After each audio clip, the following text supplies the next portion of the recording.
What's up, everybody? Matt Talks Vinyl back again with kind of a different video for you today.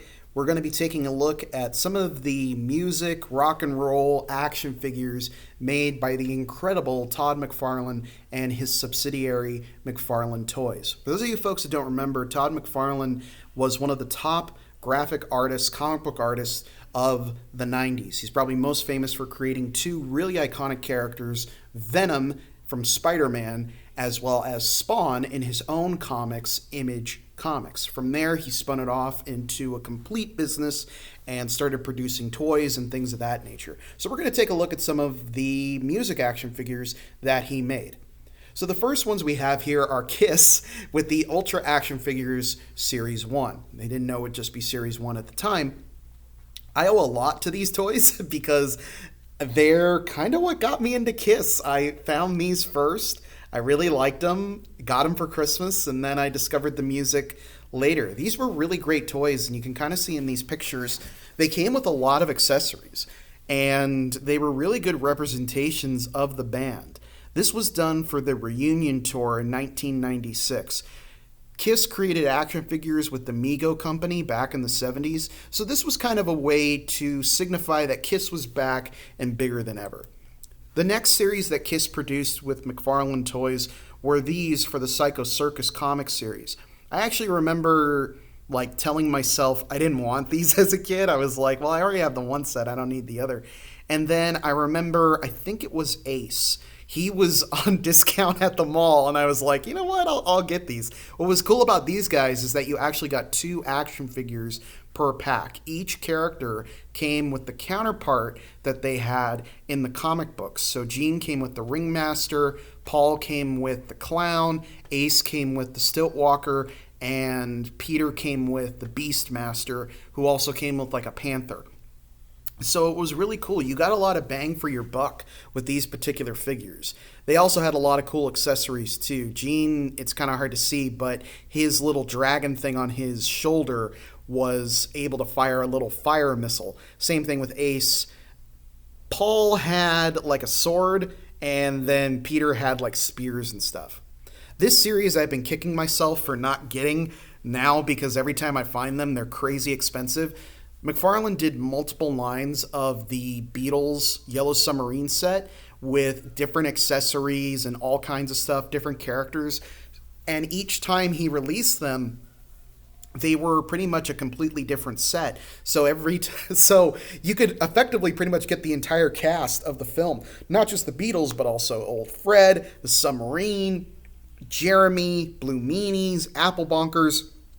These were a really cool set, and now every time I see them, they're always going for exorbitant prices, and rightfully so. They're really well made. The next set is the Kiss Psycho Circus Tour Series. This was a repainted set from the Psycho Circus series, and it took me a while to realize that as a kid. I was like, wait a minute. But I really liked these guys because the action figure just came with the action figure and the instrument. There wasn't anything extra with it. But what was really cool was while Gene, Paul, Peter, and Ace kind of always came with guitars and the bass, this was the first time Peter got his drum kit. So I finally had a drum kit to add to my collection.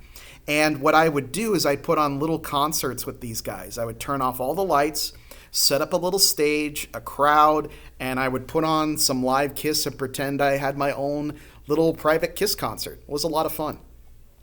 Up next, we've got Ozzy Osbourne and a Gene Simmons Deluxe action figure. This was the first Gene Simmons Deluxe action figure. It was slightly taller. It was basically modeled after the first one and came in a limited edition box. I've seen this guy a couple times, but just never really had the urge to spend the money on it.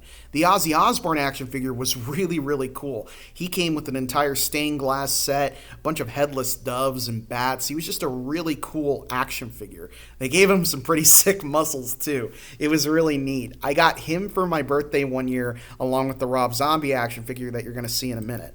The next series I actually do have a complete set of, and that's the Beatles Yellow Submarine as the Sgt. Pepper alter egos from the movie.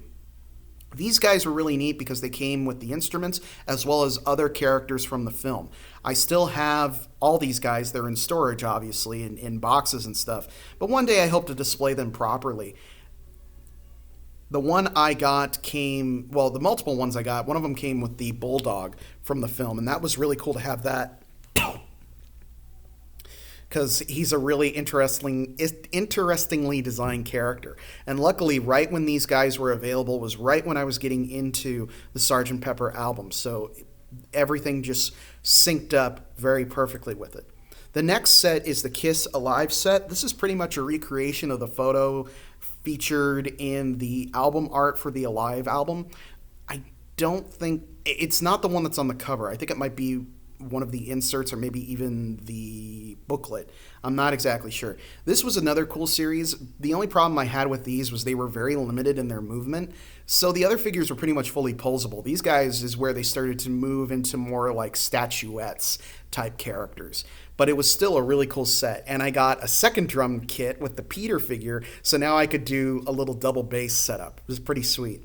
Then came this series, and this is where things really got interesting because you had the Rob Zombie action figure, which again I got for my birthday one year along with the Ozzy Osbourne action figure.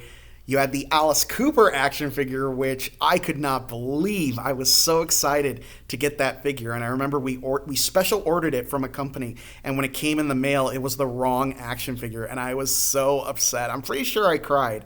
And it was a really rotten day. But eventually they got the order right, and I got my Alice Cooper toy. He came with a little guillotine and spider webs and all the cool little Alice Cooper goodies. I remember seeing the Janis Joplin figure, but at the time I wasn't really familiar with her music, so I wasn't really interested in getting her. The Metallica series is one that now I really wish I would have been aware of them so I could purchase it. They came as individual figures, but then they also came as a set.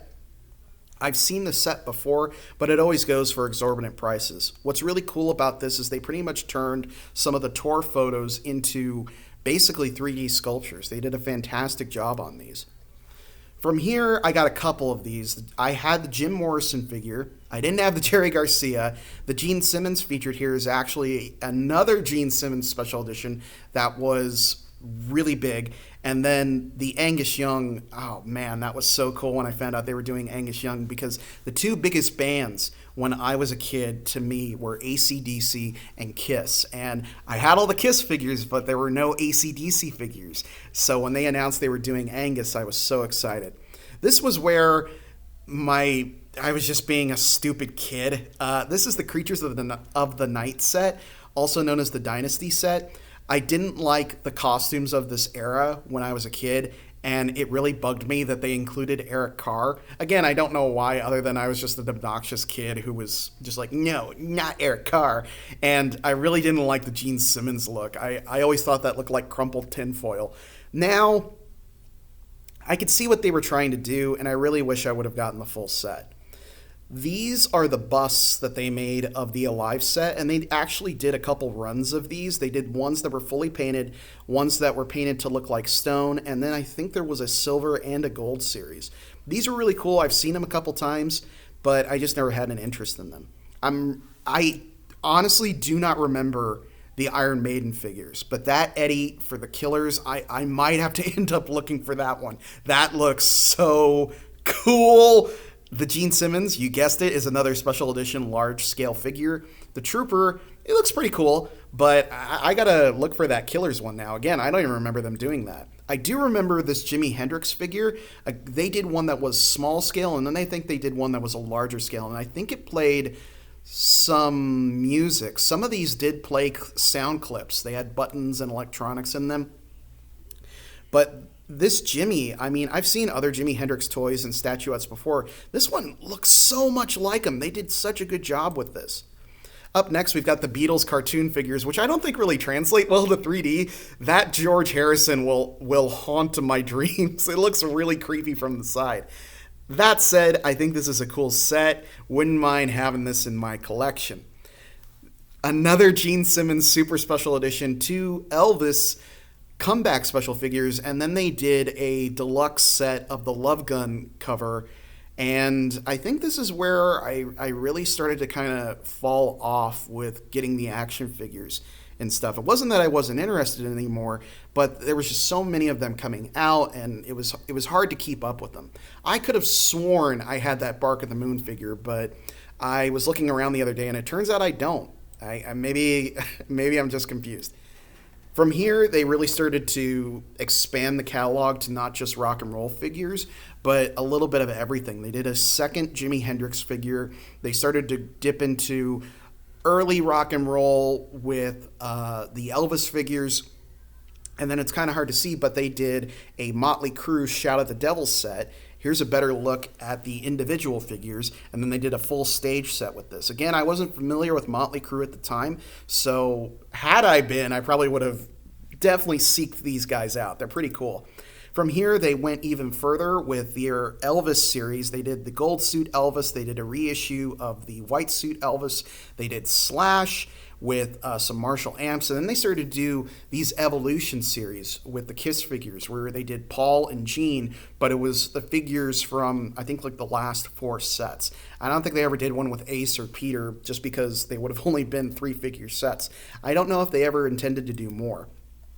They continued with Elvis and did 2 deluxe sets of him. I'm pretty sure the Elvis logo on the one on the right lights up. They did a super tall Slash. I remember seeing that a lot, but I don't know. I just never picked it up. And then the Beatles one, it's kind of hard to see, but those came with a alligator radio. So it was a radio too. If there's one I'm looking for, it's definitely that one.